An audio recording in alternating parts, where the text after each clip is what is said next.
अतिशय सुंदर कोरिओग्राफ केलेला नाच समजावून सांगते, एक शांत चित्ताने आपण ऐकायचे, प्रोत्साहन द्यायचंय। अश्विनी पाटील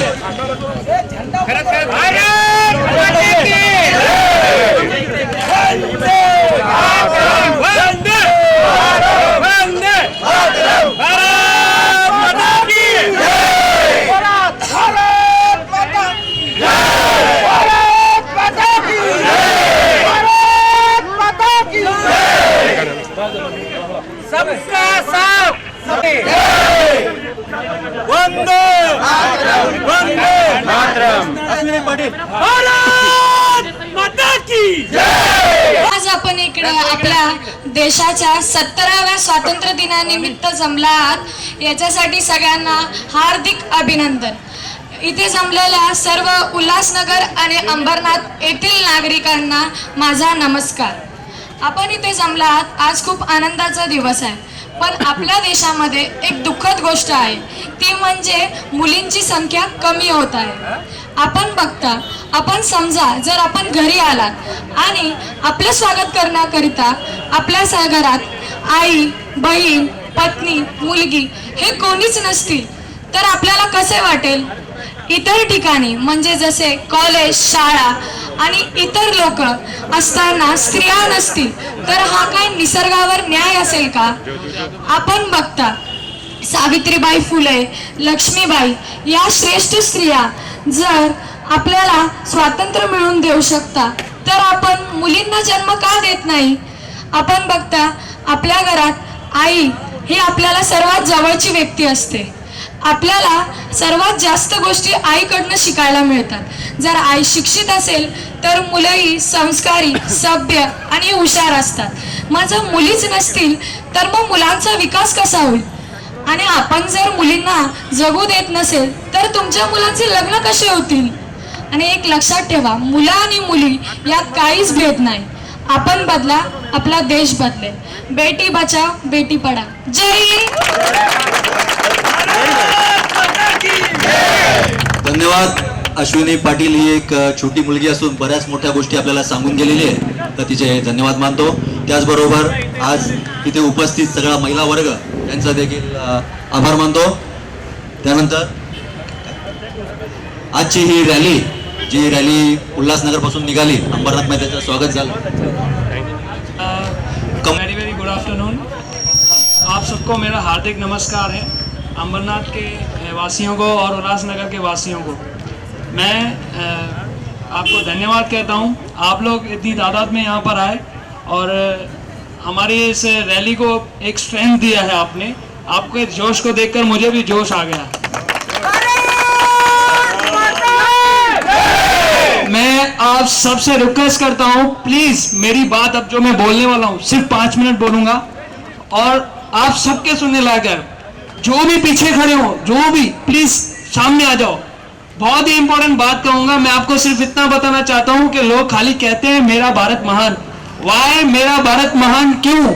इसका मतलब क्या है? इसके पीछे क्या राज है?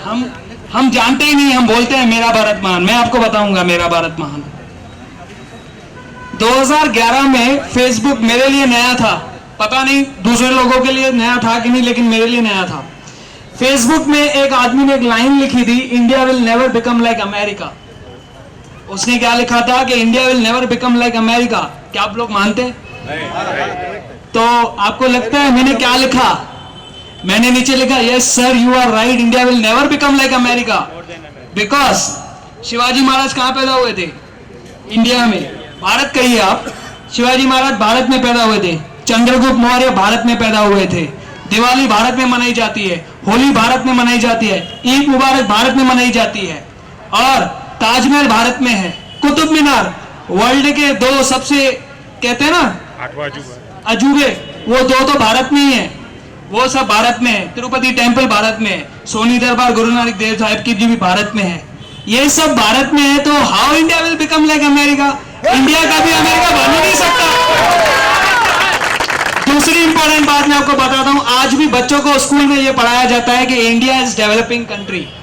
दैट मीन्स हिंदी में मैं आपको सिंपल मतलब बताता हूं, भारत एक प्रगतिशील देश है, या आप और छोटे शब्दों में कहेंगे तो भारत एक गरीब देश है।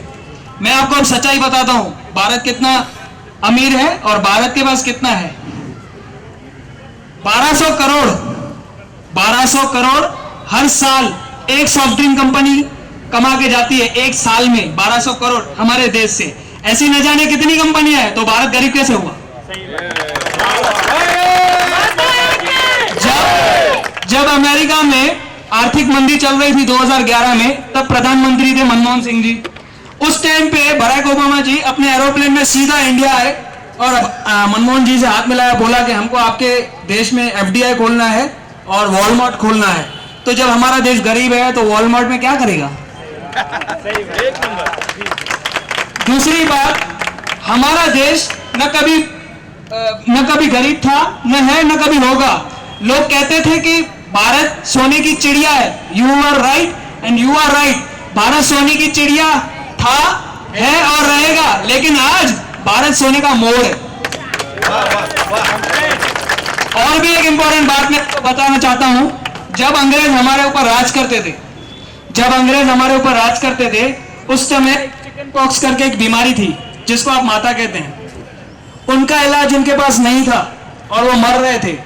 लेकिन उन्होंने देखा कि गांव वाले क्या कर रहे हैं, गाय का गोबर रख के और उसके ऊपर से पानी डाल रहे हैं। तो वो लोग बोले थे, bloody Indians, fools, they don't have brain, उनको अक्ल नहीं है। लेकिन जब उन्होंने देखा कि 3 दिन के अंदर वो बीमारी उतर रही है, तो उन्होंने उनके ऊपर रिसर्च किया। तो अमेरिका की लेबोरेटरी में जब वो रिसर्च हुआ तो ये पता चला कि गाय का मूत्र खाली जर्मिसिटिकल नहीं है, वो अनेक ऐसी मरणशील डेडली डिजीज को भी क्योर करता है जो और किसी के पास नहीं है। और जो गाय का मूत्र है, it is 10% more antiseptic than any other liquid in this world. ये प्रूफ हुआ। तो भारत डेवलपिंग कैसे हुआ? दूसरी इंपॉर्टेंट बात मैं आपको बताता हूं कि हमारे पास बहुत सारी चीजें हैं, हमारे देश में ऐसी सारी चीजें हैं जो हमारे युवाओं को पता नहीं है। लेकिन उन लोगों ने जब भारत छोड़ा अंग्रेजों ने, तो हमें जानबूझ के इंडिया नाम दिया। आपको पता है इंडिया का मीनिंग क्या है? कभी आपने गूगल पे सर्च किया है? इंडियन एक शब्द है जिसका मतलब होता है असभ्य, जिनको खाने पीने उठने बैठने का नहीं है। आप जाके ऑक्सफोर्ड डिक्शनरी में देख लीजिए। लेकिन हम लोगों ने इंडिया शब्द को ऐसा नाम दिया है कि आज जहां कहीं भी हम बोलते हैं वी आर इंडियन, तो वो सैल्यूट करते हैं कि यार वाकई क्या देश है, इनकी संस्कृति है बड़ी, और वो भी मानते हैं हमको। मैं आपको बताता हूं कैसे। इंडिया का मतलब है इंडिपेंडेंट नेशन डिक्लेयर्ड इन अगस्त। इससे ज्यादा इसका कोई मतलब नहीं है। बाकी हम हैं भारतीय। यदि कभी आप भारत से बाहर जाएं किसी देश में, तो कोशिश कीजिएगा, ये मत कहिएगा आई एम एन इंडियन, वो भी चलेगा, I am an Indian, but कोशिश कीजिएगा कहिएगा आई एम अ भारतीय। अगर वो सामने वाला ना समझे तो सिर्फ इतना बोल दीजिएगा जय श्री राम, समझ जाएगा कौन से देश का है। अभी मैं एक और छोटी बात बताता हूं, 1780 की, जो आपको बताऊंगा तो आपके रोंगटे खड़े हो जाएंगे। एक राजा था कर्नाटक का जिसका नाम था हैदर अली। वो हैदर अली इतना पावरफुल था कि अंग्रेज जब भी उसके ऊपर हमला करते थे, वो उनको मार मार के भगाता था। वहां की औरतें भी इतनी पावरफुल थी, मार मार के भगाता था, और अंग्रेज हर बार हारते थे। तो अंग्रेजों ने अपनी सेना का जो नेतृत्व है किसको दिया? कर्नल कूट को। ये आप चाहे तो आप गूगल पे सर्च कर सकते हैं। कर्नल कूट की एक डायरी मिली है, वो अंग्रेज था, उसको भी उसने मारा, बंदी बनाया, और जब सामने बिठाया तो चाहता तो तलवार से उसका सर काट सकता था, लेकिन उसने उसका नाक काट दिया। और भारत में नाक काटना मतलब बहुत बुरी बात होती है। वो नाक काट के उसको हाथ में दिया, बोला जा अपने देश। वो घोड़े पे चढ़ के गया, उसको घोड़ा भी अपनी तरफ से फ्री दिया, बोला जा अपने देश। जब वो जा रहा था तो रास्ते में एक वैद्य मिला, उसने देखा इसकी नाक से खून बह रहा है, पूछा क्या हुआ भाई?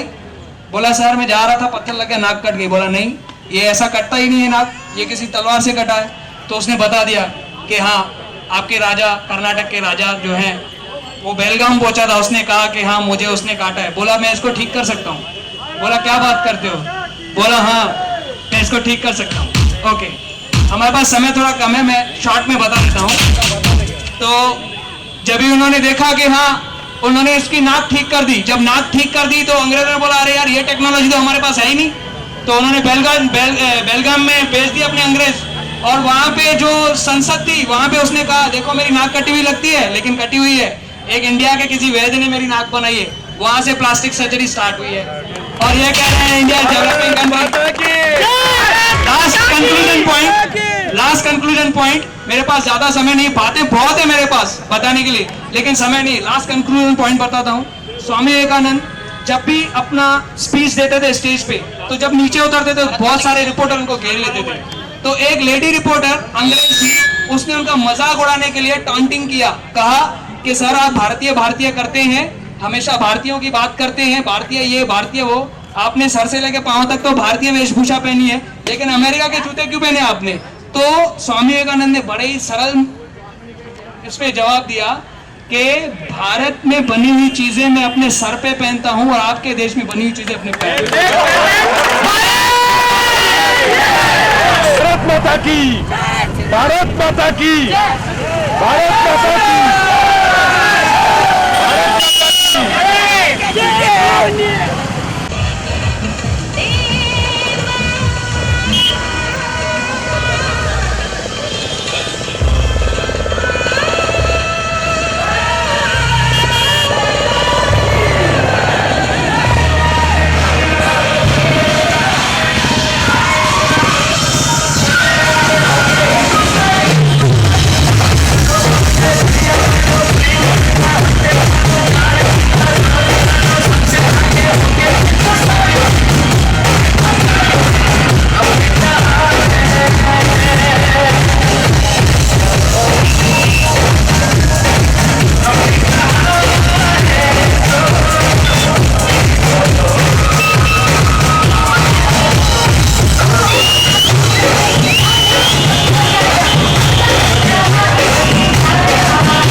भाई थोड़ा खाली, बस।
रहा भाई, रुक जा 2 मिनट खाली।